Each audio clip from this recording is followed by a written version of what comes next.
The rubbish tip in Phnom Penh. An indescribable stench. Burning rubbish, smoking trash. The rotting garbage of 1 million people. Unbelievably, it's home to some, while others hang on to the rubbish trucks, searching for anything to scavenge, anything to sell. This is the end of the line. Whole families trapped in poverty, locked in debt, with nowhere to turn.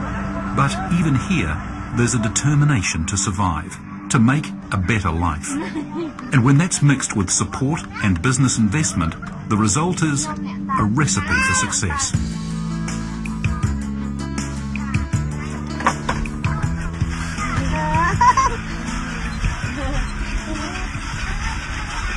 Meet Chan Suna, shopkeeper. She's making her specialty, tek kite juice. They're flavoured ice slushies. For 23-year-old Suna, it's a lucrative part of the small grocery that supports her and her 4-year-old son, Sektun. She juggles the constant work of running a new business with motherhood, making sure she has everything ready for her customers.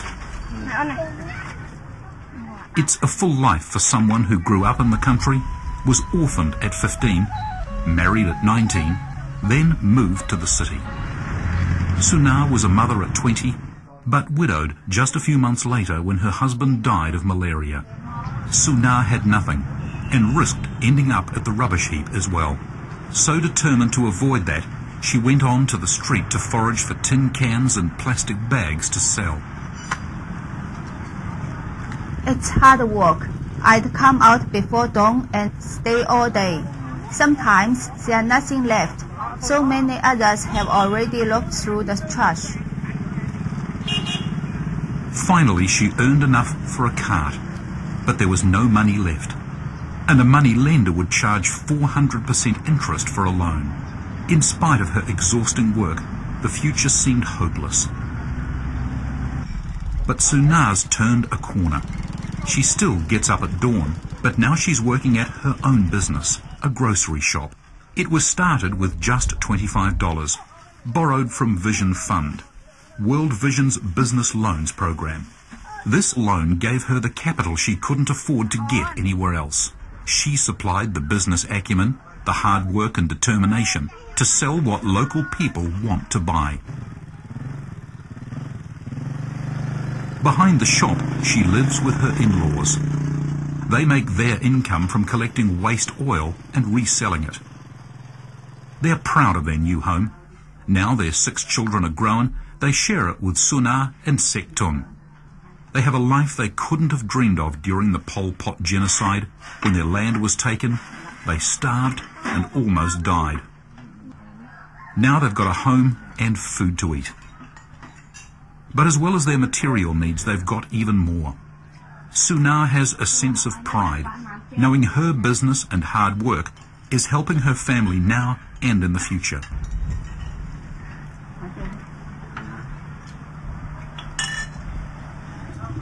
The loan that revolutionized Suna's life is one of thousands made to women in this part of Cambodia. Each 2 weeks, Suna goes to make her loan repayments. She meets with her VisionFund community bank group, who can give her good business ideas and support. Today's payments made, verified with a thumbprint, a step closer to paying off her loan. It's nearly midday and the shop's busy. It doesn't sound much, but now Suna makes a profit of $2 a day in a country where the average income is just $1 a day. And she doesn't want to stop there. I want to expand the shop to make a supermarket.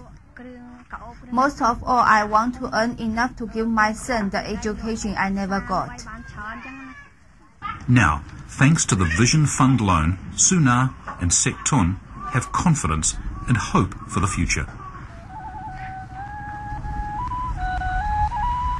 Leaving the city, you head into the countryside of Kandal in central Cambodia.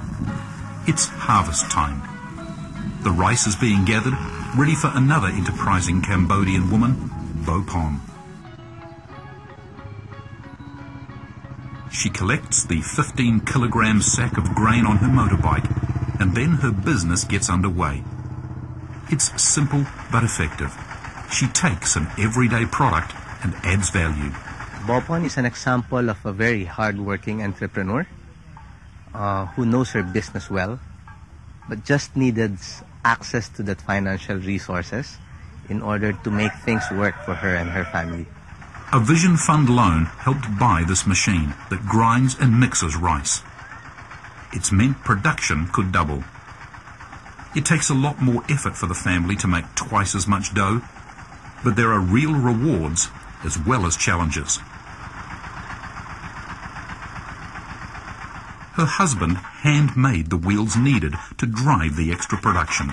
Their youngest son helps before school. Then the numbanjok, rice noodles, squeeze into the cooking pot. The business is based on an everyday part of the local diet. She's turned it into a profitable enterprise. There was always a market for the noodles, but without the VisionFund investment, she could only produce enough to just survive. Soon, this batch of noodles are cooked, plunged into cold water to cool, rinsed and cooled again. Then Bopon packs the noodles into the leaf-lined baskets ready for sale. Each basket load made to order. A loop of noodles, a serving for a customer. I've made noodles all my life. It's a big change from producing for my family to going into business. The loans mean I've been able to send my children to school, pay for medical bills. I've bought a house, and I can help other people in my neighborhood. But this isn't just about giving loans to help Bopon and her family. There's a bigger strategy here, one that helps whole communities work their way out of poverty. Here's what happens. World Vision gets to know the people and their needs, then works with the community over many years. World Vision started creating school buildings, provided support so that people could send their children to school. World Vision Child Sponsorship helps local children with the costs of getting an education. That investment in education gives children previously unimagined opportunities for the future. It all builds trust with the community over many years.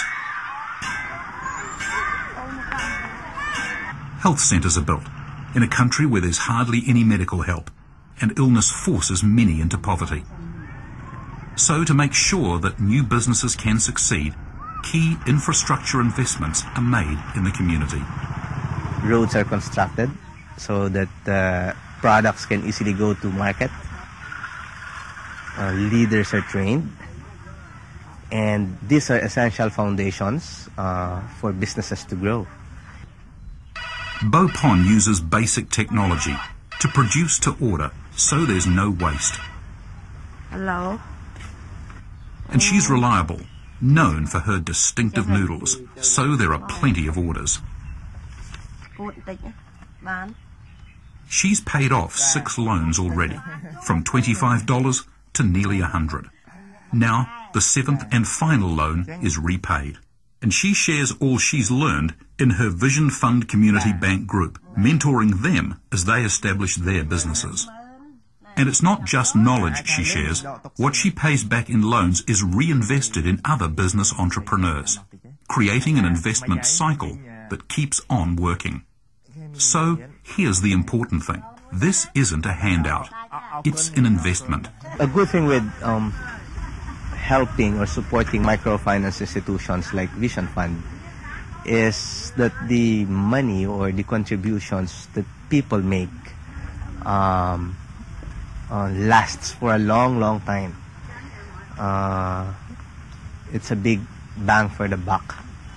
It's 12 hours since Bopon's day began.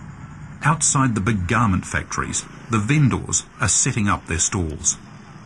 In a few minutes, the workers will finish for the day, and this is where Bopon's noodles are sold. It's a lucrative market for takeaway noodles, and as darkness falls, the workers start streaming out. Bopon's noodles may feed the workers, but her business success has a much greater impact. It means her family has a better life. More businesses are created, and whole communities can sustain themselves. It's a recipe for success. Investing in a small loan delivers an immeasurable reward: pride, dignity, and independence. A life with a future.